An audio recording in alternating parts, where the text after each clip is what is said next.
Assalamualaikum warahmatullahi ta'ala wabarakatuh. Waalaikumsalam.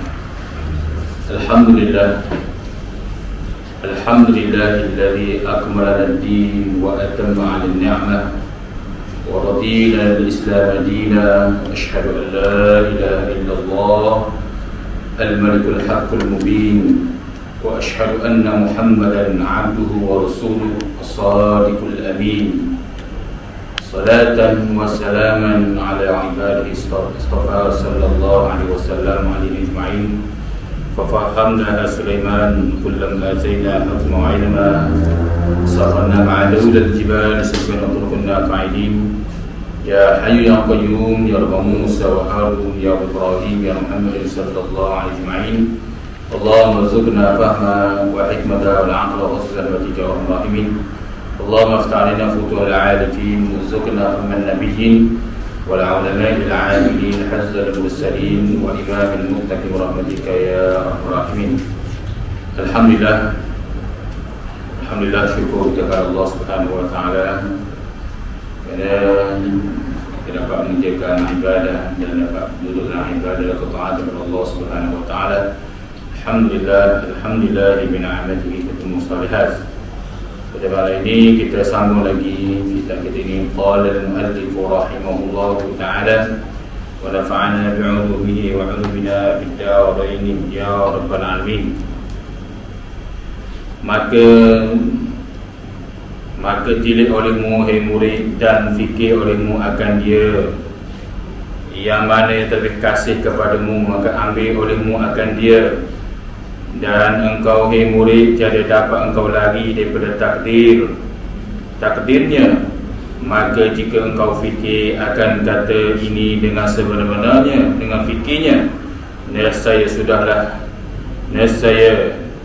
mudahlah engkau tanggung segala kesukaran kesakitan dunia ini, seperti mana sabda Nabi sallallahu alaihi wasallam, bermula tiap-tiap yang menyakiti mukmin hingga duri sekalipun, maka yang demikian itu kifarat dosa yang telah ada padanya. Dan jika engkau sabar atas kesakitan manusia serta kuasa engkau melaluinya akan dia atas mereka itu, nescaya itu dipuji atas kepala segala makhluk pada hari kiamat. Jadi kata musannif rahimahullah ta'ala, maka tilik olehmu hai murid yang mana berkaitan dengan sifat sabar ini, dan fikir olehmu akan dia yang menaiki akal kasih, yang mana yang terlebih kasih kepadamu, maka ambil olehmu akan dia. Kata musannif, tilik molek-molek berkaitan dengan sifat sabar, yang mana di sana orang yang sabar ada ganjarannya, orang yang tidak sabar ada balasan seksaannya.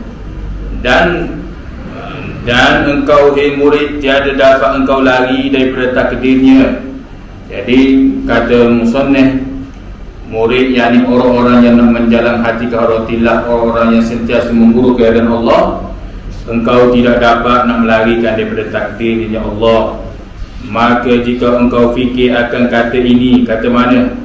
Kata-kata musannif ni, yang mana orang-orang yang sabar, orang-orang yang sentiasa itu melihat semua ini sesuatu takdir Allah SWT, dengan fikir dengan sungguh-sungguh ni, sebenar-benarnya ni, nescaya mudahlah engkau tanggung segala kesukaran dan kesakitan dunia ini. Jadi kalau orang yang diuji oleh Allah Subhanahu wa taala, kesakitan, kesukaran, kesusahan, maka dia fikir betapa besarnya fadilah orang yang sabar ni, maka sekurangnya mudah, ringan dia nak tanggung tu. Sebab kadang-kadang dia sakit, diuji macam-macam, tu hanya Allah Subhanahu wa taala saja tahu bagaimana. Orang lain tidak merasai, tapi dia merasai tubuh badan dia sendiri sakit, tak boleh nak berjalan. Orang sakit biasa duduk mari surau, duduk mari masjid, pergi sana sini buat kebaikan ini. Tiba-tiba Allah Subhanahu wa taala uji dia, tak boleh nak lari, tak boleh nak ni. Ini suatu ujian besar.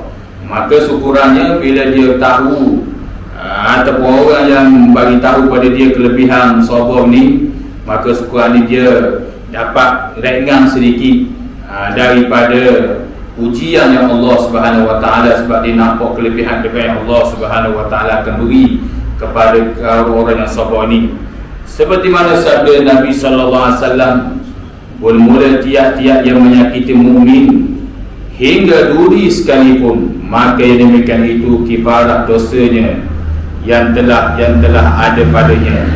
Jadi Nabi SAW sebut dalam hadis yang lain, musiratun zurriyin, walaupun dia kena sedikit duri itu, ataupun kita kata belumbur tu, sedikit saja, itu pun Allah Subhanahu Wa Taala sudah kifarah. Apatah lagi Allah beri ujian, sakit itu, sakit nak berjalan, sakit nak ni, macam-macam lagi, ataupun nak berjalan terus, duduk baring saja kadang-kadang setengah tu, maka itu besar lagi fadilah. Itu Allah beri ganjaran di sini. Itu Allah Subhanahu Wa Taala uji. Itu yang antaranya. Jadi itu semua adalah perkara yang telah ditakdirkan oleh Allah Subhanahu Wa Taala. Allah Subhanahu Wa Taala nak menguji, antaranya Allah nak mengampuh dosa dia, ataupun dia tak ada dosa, ataupun dia ni selalu buat kebaikan tapi Allah uji juga dia, maka itu Allah Subhanahu Wa Taala nak mengangkat martabat dia. Martabat dia itu melalui dengan ujian begini Allah mengangkat dia. Ada orang Allah Taala uji, Allah Taala angkat martabat dengan amalan soleh, buat kebaikan itu, kebaikan ini, kebaikan itu. Jadi dia ni Allah Taala uji dengan ujian sakit ni. Tu dengan kesakitan itulah maka dia sabar, dia nampak ini semua ketentuan Allah, takdir Allah, maka Allah nak angkat martabat dia di sisi Allah. Itu antaranya disebut oleh Nabi SAW. Kalau dia ada dosa, Allah Ta'ala nak ampun dosa dia, maka ketika Allah mengampun dosa dia, kasabi, maka Allah Subhanahu Wa Ta'ala akan iaitu jadi dia seperti budak. Tapi kita disuruh sentiasa jauh. Ini bila ditakdirkan Allah, kita disuruh jauh daripada ujian-ujian berat ni, ujian-ujian sakit, bala-bala ni. Lepas tu Rasulullah selalu ajar, Allah makshif anna minal bala, ya Allah pusinglah, jauhlah, pusinglah, Allah makshif anna minal bala ma la yakshifu ghairuk, ya Allah jauh oleh, pusing olehmu daripada bala ni, bentuk-bentuk bala ni, ma la yakshifu ghairuk, badan yang mana yang tidak mengenai itu, pusing jauh-jauh. Allahumma dfa'anna minal bala, ya Allah aku tolak dengan bala ni. Banyak hadis-hadis Nabi SAW. Allahumma inna na'udzubika minal jahdil bala, ya Allah aku minta berlindung daripada engkau daripada kejahatan ataupun kepayahan bala ni, ujian ni. Ini semua Nabi SAW ajar supaya minta berlindung daripada ujian-ujian begini. Maka jika ditakdirkan Allah, maka itu adalah ujian daripada Allah Subhanahu Wa Taala. Pada kita dah suruh cari tu makom kita orang awam ni, kita kena minta berlindung dengan bala ni. Makom orang kawah, orang insan kamil, pekat tinggi-tinggi itu lain cerita. Tu mereka tu kadang-kadang suka pula Allah uji dia dengan berat-berat ni. Itu makom lain, bukan kedudukan kita dah buat-buat. Ni kadang-kadang dia kata, tak apa saya, kadang-kadang saya minta pula ujian ni. Saya minta ujian. Dia cakap dia mengaji ilmu tasawuf, tu main tariqah, tu syariat dah berapa, dah stabil pemilih syariat. Dia cakap tinggi. Dia kata saya kalau bala ni ujian ni saya minta, tu sebab saya tahu ujian ni saya nampak Allah. Tengok dia bandar. Dia cakap makom tu bukan makom dia. Nak cakap tinggi-tinggi begitu bukan makom dia. Itu makom orang kawak, insan kami, pekat-pekat tinggi-tinggi tu. Itu pekat orang panggil Syekh kalau dia jalani pekat-pekat. Ibarat ada orang tu makom orang yang panggil kawak tu, ataupun insan kami orang panggil tu. Baiklah, itu makom terpilih. Ada pun makom pekat awal ni ialah kena minta lindung daripada sebarang ujian. Allah Subhanahu wa taala minta lindung. Itulah Rasulullah yang selalu kita dengar semua, yang Rasulullah ataupun selalu kita baca semua amar Rasul tu sampai ayat bawah sekali, Rabbana wala tahmil alaina isran kama hamaltahu ala alladhina min qablina safabi tu. Tu Rasulullah selalu suruh baca. Kalau kita perhati mana ni pun memang comel. Tu mana Allah Subhanahu wa taala suruh, mana Rasulullah SAW suruh seorang tu baca semua. Bila sahabat tanya Rasulullah, apa yang aku nak minta doa dengan Allah ya Rasulullah berkaitan dengan kehidupan dunia ni, Rasulullah ajar. Rasulullah baca amal Rasulullah buat isyarat di bawah tu ada ayat Rabbana wala tahmil alaina isran kama hamaltahu tu sampai habis. Tu di antaranya disebut oleh para ulama bahawasanya minta lindung yang mana ujian itu kadang-kadang tak mampu.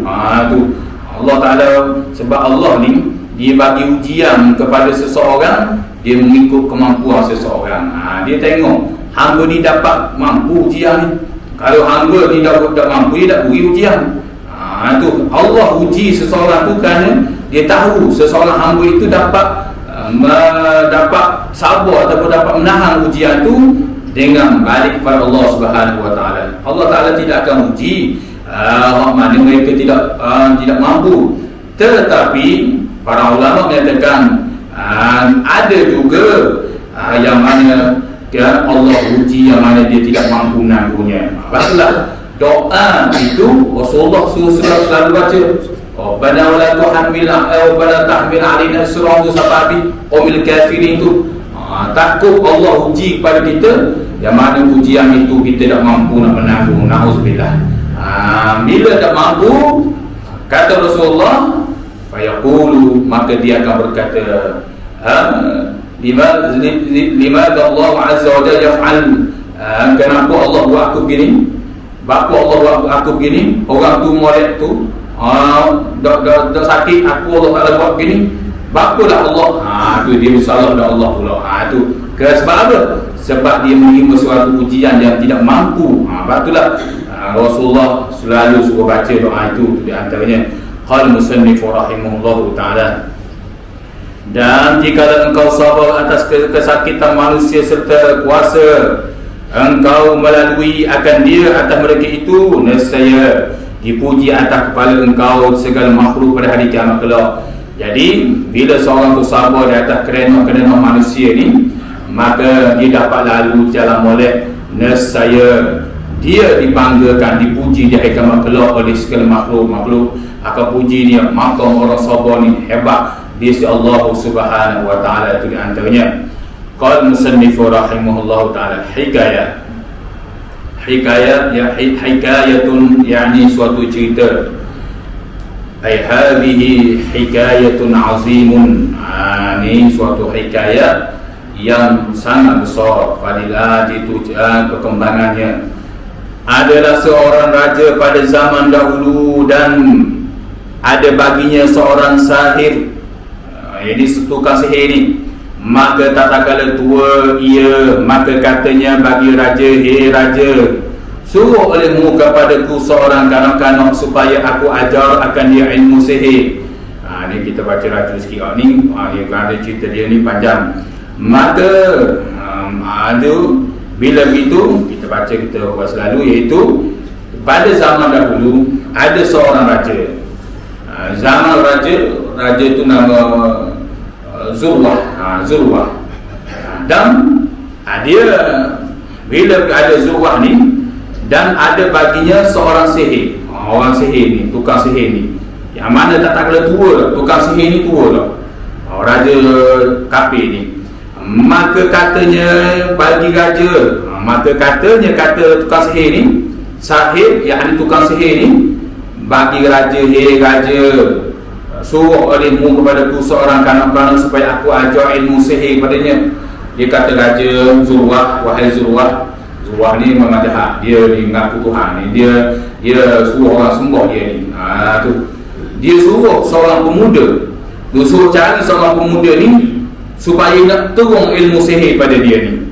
Maka menyuruh menyuruh raja kepadanya seorang kanak-kanak, maka begitu raja cari kanak-kanak ni, dan adalah padanya jalannya, iaitu bawah tu disebut qauluhu, itu jalannya ini, iaitu nombor satu, iaitu rahib, itu orang yang abid, yang apa tu, yang itu qauluhu, saya guna apa tu, yang bertakwa, yang bertakwa, tu nampak. Jadi qauluhu tu rahib ni erti orang yang abid, yang bertakwa ni. Bila begitu, maka duduk kanak-kanak itu kepadanya, mendengar akan tuturannya, maka adalah kanak-kanak itu apabila berjalan ia kepada sahir, tukang sihir itu, maka berjalan ia berjalan ia kepada rahib, iaitu orang tua bertakwa ni, dan duduk ia di sana. Apabila datang kanak-kanak itu kepada sahir, tukang sihir ni, memadu sahir itu akan dia, dan mengadu apabila gitu, tukang sihir itu pukul kanak-kanak tu. Kalau kanak-kanak ni nama wadah ni wadah lah, kalau kita ada cerita wadah ni, ataupun dalam cerita panggil ashabul qudud, tu ashabul qudud, idza al-buruj itu, was-sama idzatul buruj, tu ada bawah sikit ayat tu, qutila ashabul uqdud, tu cerita hak ni. Sebenarnya cerita hak tu lah, yang mana pemuda ni, kanak-kanak ni, adapun dikata kanak-kanak ni wadah, ataupun bahasa Melayu kata wadah, atau cerita wadah ni. Ni begitu, bila begitu tukang sihir ni dia 4 pokok akan diwadah orang wadah ni, maka mengadu kanak-kanak itu wadah itu, yang demikian itu kepada rahib, yang orang tua bertakwa dia berjumpa. Maka kata rahib, yang orang tua bertakwa dan gua ni, apabila engkau takut akan sihir, maka mu takut kalau mu jumpa ni tukang sihir ni, mu takut kata olehmu telah menahan akan daku oleh ibuku, tiada jadi aku pergi kepadamu. Kalau wadah, kalau tukang sihir ni marah mu jumpa, mu khabar ke dia, kata ibu aku dah suruh mari dah, ibu aku dah suruh belajar dah pak sihir ni. Jadi wadah ni dia belajar pak sihir. Maknanya dalam Islam ni boleh belajar sihir, belajar tukang mengetahui ilmu sihir itu untuk orang panggil, bukan untuk beramal, untuk mengetahui sihir-sihir ni, kelakuan orang sihir ni buat macam mana, boleh tahu. Ini cerita wadah ni. Bila begitu, maka kata tukang tu kata begitu, iaitu tukang tapa ni kata wadah, sebab tukang sihir ni pukul dia ni, yang mana tukang sihir ni dia baik dengan raja Zunwah ni nama dia. Tu maka iaitu tiada jadi engkau pergi kepadamu, jika engkau takut akan ibumu, maka kata olehmu telah menahan akan daku, iaitu oleh iaitu sahir, tukang sihir ni. Maka antara kanak-kanak itu seperti demikian itu, tiba-tiba datang kanak-kanak itu dengan atas binatang yang besar, yang amat besar, rasanya berapa manusia telah membunuhnya. Maka kata kanak-kanak itu, pada hari ini aku ketahui, adakah sihir itu terlebih afdal atau raib? Itu raib. Tu mana besar lebih besar? Tukang sihir ni orang takut ni, orang yang orang panggil bukan tukang sihir lah. Tu maka maka mengambil ia batu dan katanya, hei Tuhanku, jika ilmu raib itu terlebih kasih kepadamu daripada ilmu sihir ni, maka bunuh olehmu binatang ini. Maka melontar kanak-kanak itu akan dia, maka matilah ia. Datang iaitu bila nampak ada binatang besar, yang mana binatang itu menghalang perjalanan orang nak berjalan. Tu bila ada kata badak sumbu, ada kata binatang-binatang yang menghalang perjalanan ni. Jadi tukang sihir ni, pemuda wadah ni, dia nak berjalan, dia sebut iaitu wahai Tuhan, yakni ya Allah, mana lebih tukang sihir dengan rahib ni, mana ilmu ni. Lalu dia lepor ni, lepor pada binatang tu mati. Bila begitu, lalu maka melontar kanak-kanak itu akan dia, matilah ia binatang itu. Maka datang kanak-kanak itu kepada rahib, maka mengkhabar ia akan kepadanya. Bila begitu, Wadah ini dia berjumpa Ra'i ni yang ngajar ilmu-ilmu ketuhanan ni, maka kata Ra'i, hei anakku, engkau pada hari ini terlebih afdal daripada aku sebenarnya telah besar pekerjaanmu, dan engkau lagi dicuba manusia akan dikau, maka apabila dibala akan dikau, maka jangan engkau tunjuk atasku. Jadi kata Ra'i ni yang mengajar ilmu kepada pemuda ni, dia kata mudah percaya tukar-tukar sihir ni baru Zurwah ni kerajaan ketika tu meraja ketika tu merasa percayalah. Ni cerita tentang Ashabul Ukhdud ni. Bila begitu maka kanak-kanak ini pun dia dah percaya. Dia tak nuntut dah sihir. Sebab tukang sihir ni dia tua dah, nak turun ilmu dia. Ilmu sihir dia banyak ni. Nak berubah jadi ular macam-macam. Tu. Sebab ketika raja ni jahat, kafir ni, dia pernah tunjuk iaitu suruh tukang sihir ni buat ular jadi ular begini-begini. Tu. Sehinggalah bila begitu tiba-tiba maka adalah kanak-kanak itu jadi menyembuh penyakit sopok penyakit kulit ni, dan mati yang buta, dan memberi ubat kanak-kanak itu akan segala manusia, dan mendengar oleh segala taulan raja itu. Bila begitu kawan ni dia mengajar ilmu sihir, belajar ilmu sihir. Tiba-tiba ada orang penyakit kulit, ada orang buta. Tiba-tiba wabah ni dia baca dengan dia baca dengan bismillah, sembuh penyakit kulit, sembuh, buta pun sembuh ni. Jadi bila begitu orang sabar kepada raja ni, Zurwah ni, maka mendengar oleh seorang taulan raja ni, orang di kalangan orang pengaku raja ni ataupun pengaku pemimpin ni, dia kata kepada raja, dia kata, wahai raja, ni ada seorang ni dia menyembuh, dia dah pakai guna ilmu sihir, dia pakai ilmu dengan nama Tuhan, bismillah. Bismillah, dia sebut nama bismillah tu. Bila dia sebut gitu, maka jadi sembuh ni.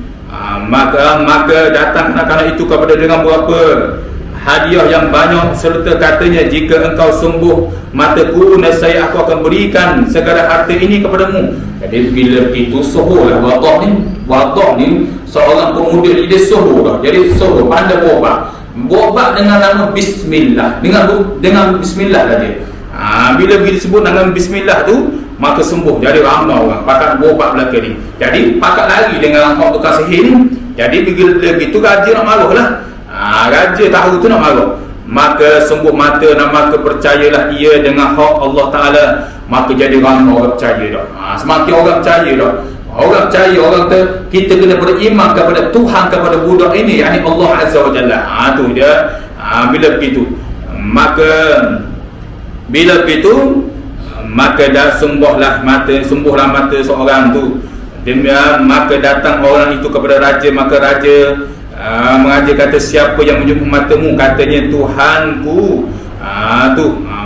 Bila dia tanya kepada orang buta mata tu, raja ni, Zurwah ni, dia tanya kepada siapa semua matamu ni?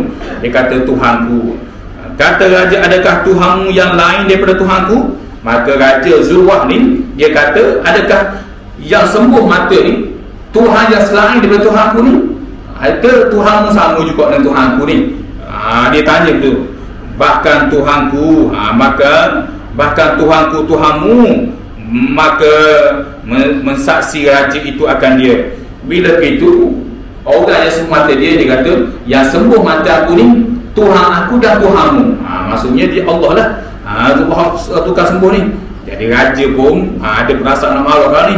Hei anakku, kata raja, maka kata raja, hei anakku, kata raja, telah sangat tajam ilmu sihir, betapa engkau menyembuh orang buta. Maka kata kanak-kanak itu, maka kata raja, sesungguhnya bisa ilmu sihir ni. Siapa engkau boleh sembuh orang ni, wahai Wadah. Kanak-kanak ni sebenarnya Wadah ni bisa menggunakan ilmu sihir. Siapa hebat secara ni, dia dah tahu Wadah tu bukan guna ilmu sihir, guna bismillah. Tu bila begitu, bila raja tu duk syok, dia ingat itu tukang kanak-kanak ni, Wadah ni duk belajar ilmu sihir. Betul lah ilmu sihir ni, hebatlah.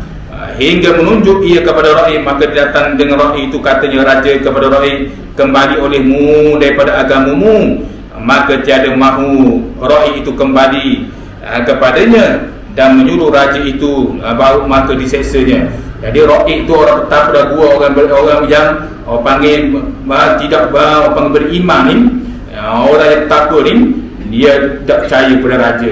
Raja perintah supaya membalik pada agama ni, agama menyembah berhala ni, agama sesat ni, kafir ni, maka rakyat ni tak mau kembali. Sehinggalah dia menyuruh raja ni, dia suruh seksa ni, dengan seksa ni, dengan min syari', yakni dengan gergaji, dia suruh gaji ni guru kepada wabah ni, maka menghantar ia pada tengah kepalanya, membelah raja, membelah raja itu akan dia akan kepala rakyat ni hingga belah keduanya. Kemudian maka kata raja ini kepada kedua taulannya yang sembuh daripada mata itu, kembali olehmu pada agamamu, maka enggan ia, maka membelah raja itu akan dia dengan mensyarat yang gergaji seperti rakyat juga. Dia berjumpa dengan orang yang dapat sembuh mata ni disebabkan budak ni yang baca bismillah ni, maka dia kata, wahai orang buta ni, orang buta tu dia jadi sembuh, celak balik, membalik pada agama asal balik.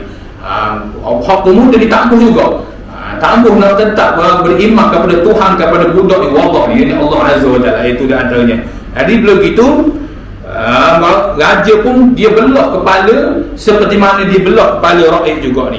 Ni jahat wadah ni, tu ataupun kita kata ada kaitan dengan ashabul hudud. Itu antara cerita yang cukup masyhur. Qal musannif rahimahullahu taala, maka kata raja pada kanak-kanak, kembali olehmu daripada agamamu, maka enggan ia.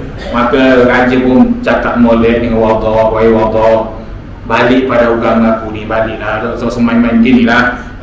Tu tak usah balik, itulah agama aku ni, mu kena percaya aku ni, ya tu, sebab dia ni, dia mengaku dia ni ada Tuhan juga ni, wadah, jadi itu Zulwa ni.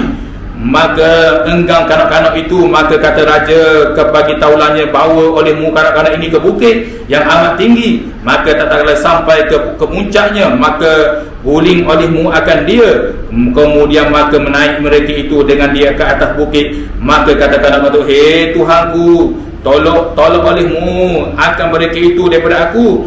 Maka bergemparlah bukit itu, maka gugurlah mereka itu, maka katakanlah kanak-kanak itu kembali pada raja balik. Bila begitu raja suruh wadah ni balik pada agama asal, balik.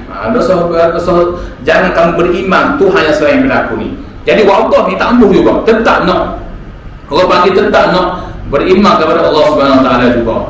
Jadi dia suruh bala tentera dia ni buat naik wadah ni di atas bukit, yang mana cukup masyhur cerita ini, buat naik atas bukit, maka suruh lepas bawah tu. Jadi bila atas bukit tu, atas gunung tu, wadah kata kepada tentera ni, dia kata, mu jangan percaya ke Zulwa, dia tu bukan Tuhan, dia tu bukan Tuhan, mu jangan percaya ilmu sihir apa ni, minum mengaruh belaka ni, tu jangan percaya, mu percayalah kepada Allah Subhanahu Wa Taala. Maka tentera tu pun tambuh, tetap nak ikat tangan, dia nak panggil lepo begitu, lepo bawah. Maka ketika ini sebenarnya nakal dalam Imam Bukhari Muslim, Imam Bukhari nakalkan doa daripada Rasulullah SAW, yang mana doa ini dibaca oleh wadah, yang mana wadah membaca Allahumma kfihinna ma syi'ta, ya Allah, tu tolonglah mereka itu, pusinglah mereka ini, supaya jatuh bertabuhan di bawah. Ini antara doa orang yang dizalimi. Tu ini dibaca oleh dibaca oleh wadah, sehingga tentera ini pun jatuh. Tu wadah pun dah cukup, wadah mari pula, mari jumpa raja. Raja kejut, mana apa kehebatan kamu ni? Tu dia kembali kepada raja balik. Maka apa diperbuat sahabatku dengan kau? Maka raja tanya, apa kau buat dengan bala tentera aku ni? Maka katanya telah menolong mereka itu, hak Allah Ta'ala telah tolong mereka ni mati belaka dah. Tu bagi tahu lamu, maka pergi olehmu dengan kanak-kanak ini dengan kelakuan ke laut, maka jatuh olehmu akan dia ke dalamnya, maka pergi mereka itu ke dalamnya. Maka kata kanak-kanak tu, hei Tuhanku, tolak olehmu daripada aku ni segala mereka itu. Maka terbelahlah perahu, maka karanglah mereka itu dan kembali kanak-kanak itu, Allah itu kepada raja semula. Jadi raja tak puas hati lagi, raja pun suruh tentera dia ni bawa Allah ni ke tengah lautan. Bila itu ikat kaki, dalam kita ni tak ada cerita ya, ikat batu hajarul kabir, iaitu batu yang besar, ikat pada kaki wabah ni dan melempar ni. Maka ketika itu juga wabah membaca Allahumma kfihinna ma syi'ta. Ya Allah, oleh kerana dia tak beriman kepada Allah, ya Allah, mu tolak dia, mu bala dia ni, mu hancur dia ni, sehingga kapal tu terbelah, Allah pun selamat naik balik. Raja Allah ni kembali balik pada raja.